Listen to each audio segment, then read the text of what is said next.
एक जमाने की बात है। सुंदर राज्य में एक गरीब और समझदार आदमी रहता था।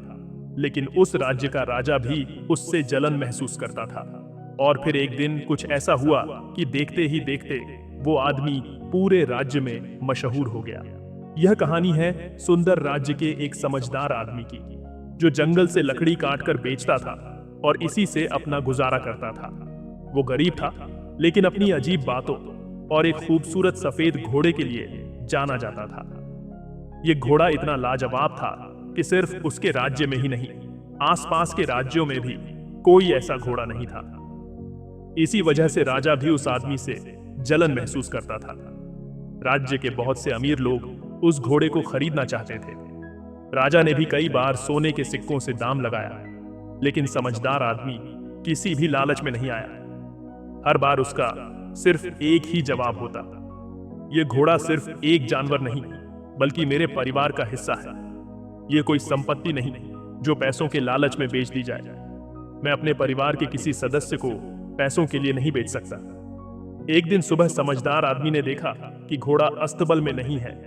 उसने हर जगह ढूंढा, लोगों से पूछा, लेकिन घोड़ा कहीं नहीं मिला। यह खबर पूरे राज्य में फैल गई। लोग इकट्ठा होने लगे और कहने लगे, हम पहले से जानते थे कि एक ना एक दिन यह घोड़ा चोरी हो जाएगा। यह आदमी तो गरीब है, कमजोर है, ऐसे अनमोल चीज की हिफाजत कैसे कर सकता था। एक आदमी हंसकर बोला, बुजुर्ग, आपका बहुत नुकसान हो गया। इससे ज्यादा बुरी किस्मत क्या हो सकती है। अगर आपने घोड़ा राजा को बेच दिया होता तो अच्छी रकम मिलती और आप आराम से अपना बुढ़ापा बिता सकते थे। लेकिन समझदार आदमी किसी की बात का कोई असर नहीं लिया, सिर्फ एक ही बात बोली, जो है बस वही सच है। सिर्फ इतना पता है कि घोड़ा अब अस्तबल में नहीं है, बाकी देखा जाएगा। एक महीने बाद एक रात अचानक घोड़ा वापस आया, लेकिन सिर्फ अकेला नहीं, बल्कि उसके साथ एक दर्जन और घोड़े भी आए जो बिल्कुल उसी के जैसे थे।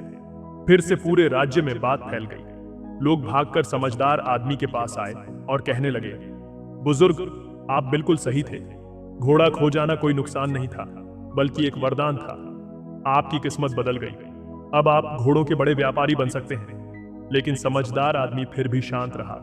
उसने बस इतना कहा, सच बस इतना है कि अब घोड़े वापस आ गए हैं और 12 और घोड़े भी साथ लाए हैं, बाकी देखा जाएगा। समझदार आदमी का बेटा इन नए घोड़ों को पालने और काबू में लाने की कोशिश करने लगा। लेकिन सिर्फ 3 दिन बाद वो एक जंगली घोड़े से गिर गया और उसकी टांग टूट गई। राज्य के लोग फिर इकट्ठा हो गए, दुख भरी आवाज में बोले, देखा, ये तो आपके लिए मुसीबत बन गया। 12 नए घोड़े मिलना कोई खुशी की बात नहीं, बल्कि परेशानी बन गई। आपका इकलौता बेटा अपाहिज हो गया, अब उसकी शादी भी मुश्किल हो जाएगी। कितनी बुरी किस्मत है बेचारे की। लेकिन समझदार आदमी ने फिर भी कोई अफसोस नहीं किया, सिर्फ एक ही जवाब दिया, सच इतना है कि मेरे बेटे की टांग टूट गई है। यह भी सच है कि अब मुझे अपने बुढ़ापे में उसका ख्याल रखना पड़ेगा, बाकी देखा जाएगा। कुछ समय बाद राज्य पर दुश्मनों ने अचानक हमला कर दिया।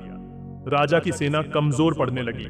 इस वजह से राज्य के सभी नौजवानों को जबरदस्ती सेना में भर्ती कर लिया गया। लेकिन समझदार आदमी का बेटा बच गया, क्योंकि उसकी टांग टूटी हुई थी। इस बार लोग रोने लगे। रोते रोते समझदार आदमी से कहने लगे, बुजुर्ग, आप बिल्कुल सही थे।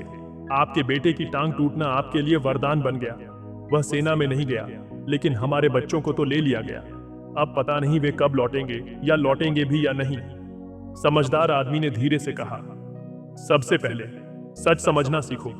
सिर्फ एक सच है, तुम्हारे बेटे सेना में चले गए हैं। तुम चाहो या ना चाहो, ये सच है। अब यह श्राप है या वरदान, ये कौन जाने। फिर उसने बोला, जब तक तुम हर चीज को अच्छा या बुरा कहने की आदत नहीं छोड़ोगे, तब तक परेशान रहोगे। किस्मत के चक्कर में पड़ने की जरूरत ही क्या है।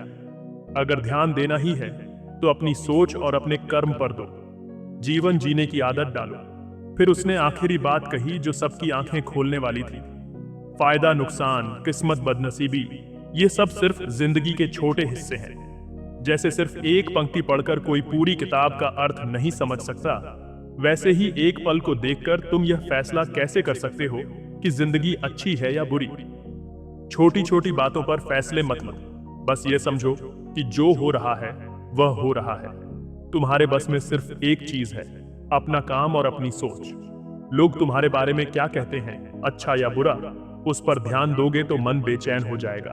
इस वजह से बस अपने काम पर ध्यान दो। जो काम तुम्हें अंदर से खुशी दे, बस वही करो। और फिर समझदार आदमी शांत हो गया, मगर उसके शब्द लोगों के दिल और दिमाग में हमेशा के लिए बस गए।